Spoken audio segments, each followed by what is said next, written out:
आज मैं बताने वाला हूँ इंडिया और पाकिस्तान पार्टीशन की अनोखी साइकोलॉजी फैक्ट्स जो किताबों में नहीं मिलेगी। इस वीडियो में हम पार्टीशन के समय लोगों में क्या इमोशन था उसको साइकोलॉजी फैक्ट्स के जरिए समझने की कोशिश करेंगे। तो चलिए शुरू करते हैं।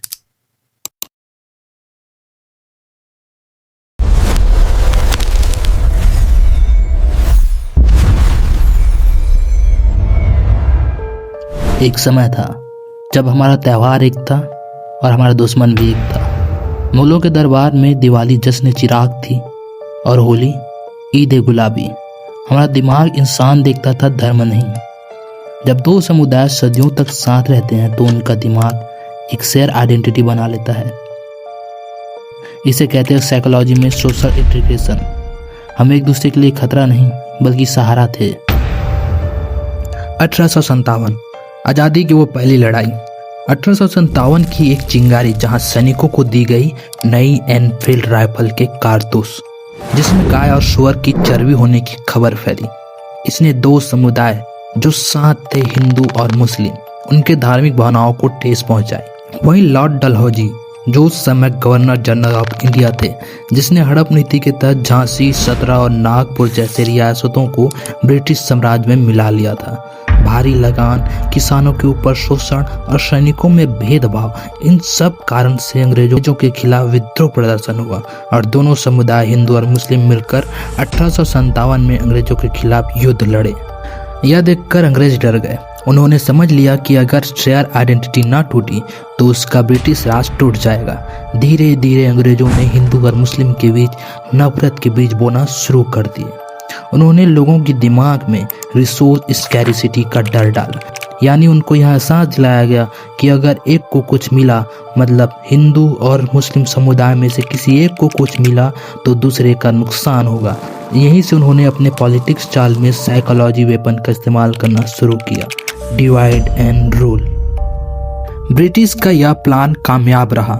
लगभग 50 साल बाद 1906 में मुस्लिम लीग बनी और 1925 में कुछ हिंदू संगठन जैसे आरएसएस और सीपीआई, दोनों समुदायों का अलग अलग संगठन देखकर अंग्रेज मन ही मन खुश होने लगे और उन्होंने दोनों समुदायों के बीच सेपरेट इलेक्टोरेट का लालच दिया। उन्हें बताया गया कि तुम्हारा हक अलग है और तुम्हारा नेता अलग है, और सैयद खान से लेकर सरवर्तर तक दोनों तरफ से ये डर फैलाया गया कि हिंदू मुसलमानों को खत्म कर देंगे और मुसलमान हिंदुओं को खत्म कर देंगे। आपको ये बात ध्यान देनी चाहिए, जब इंसान को बार बार बताया जाए कि वो किसी स्पेसिफिक ग्रुप का हिस्सा है तो वह दूसरे ग्रुप को आउटर या दुश्मन समझने लगते हैं। इसे कहते हैं साइकोलॉजी में सोशल कैटेगराइजेशन। यही चीज दोनों समुदायों के बीच अंग्रेजों ने किया। जब किसी स्पेसिफिक ग्रुप को आपका कोई दुश्मन बताया जाए तो हमारे दिमाग में सर्वाइवल इंस्टिंक्ट एक्टिवेट हो जाता है, जिसे फियर मॉन्गरिंग कहते हैं। फिर वह दोस्ती नहीं, सिर्फ दुश्मनी देखता है और अपनी सुरक्षा देखता है। 1940 में जिन्हा जो कभी एकता के मसीहा थे, अब अलग मुल्क की जीत पर थे। नेहरू और पटेल के पास वक्त कम था और दंगे बढ़ते जा रहे थे। 1946 के डायरेक्ट एक्शन डे ने दिखा दिया कि नफरत दिमाग से निकलकर सड़कों पर आ गई है। जब लोगों ने दंगे देखे तो उनका दिमाग ने मान लिया कि हाँ, हम साथ नहीं रह सकते। इसे कहते हैं कंफर्मेशन बायस। उन्होंने पुरानी सदियों की एकता को भुला दिया और सिर्फ हाल ही की नफरत को सच मान लिया। और इसी दौरान 1940-1945 के द्वितीय विश्व युद्ध में ब्रिटेन कमजोर पड़ गया था, जिसकी वजह से उन्होंने 1947 की शुरुआत में लंदन के 10 डाउनिंग स्ट्रीट में एक बहुत बड़ा फैसला लिया गया, जिसमें प्राइम मिनिस्टर क्लेमेंट एटली ने ऐलान किया कि अंग्रेज अब भारत छोड़ देंगे।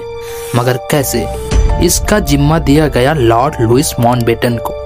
एटली ने माउंटबेटन को जून 1948 तक का वक्त दिया था, मगर माउंटबेटन ने जल्दबाजी में उसे 10 महीने पहले ही कर दिया। इसे कहते हैं अर्जेंसी बायस।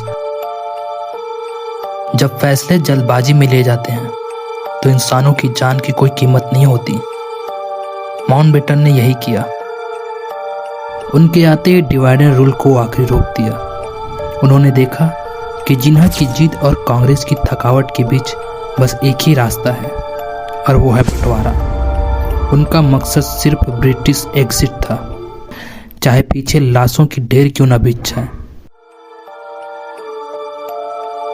फिर आया एक ऐसा ब्रिटिश लॉयर जिसने कभी जिंदगी में इंडिया नहीं देखा था। उसे सिर्फ 5 हफ्ते दिए गए 30 करोड़ लोगों की किस्मत और सदियों पुरानी दोस्ती को काटने के लिए। उसने मैप पर कलम नहीं, तलवार चलाई।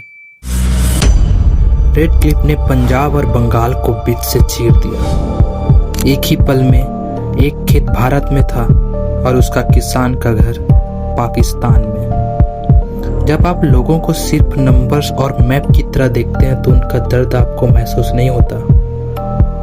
इसे साइकोलॉजी में डिह्यूमनाइजेशन कहते हैं। 14 और 15 अगस्त की रात। इस रात को जब दुनिया सो रही थी तो भारत और पाकिस्तान मौत की आग में झुलस रहे थे। लाखों लोग मारे गए, हजारों औरतें बेआबरू हुई।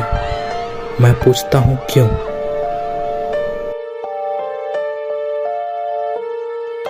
जब भीड़ में लोगों की पहचान मिट गई तो इंसानों ने अपने पड़ोसी का गला काटने से भी नहीं झिझके।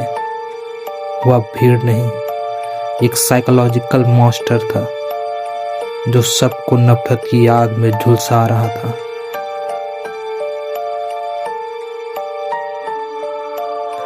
अंग्रेजों की 90 साल की साजिश, 5 हफ्ते की जल्दबाजी और एक अनजान कलम की लकीर, इसने हमारा इतिहास हमेशा के लिए बदल दिया। जमीन बट गई पर दिमाग आज भी वहीं फंसे हैं।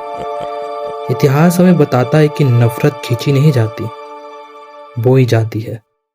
पार्टीशन सिर्फ एक तारीख नहीं, एक सबक है कि जब हम डर के आगे झुकते हैं तो सदियों की एकता पल भर में राख हो जाती है।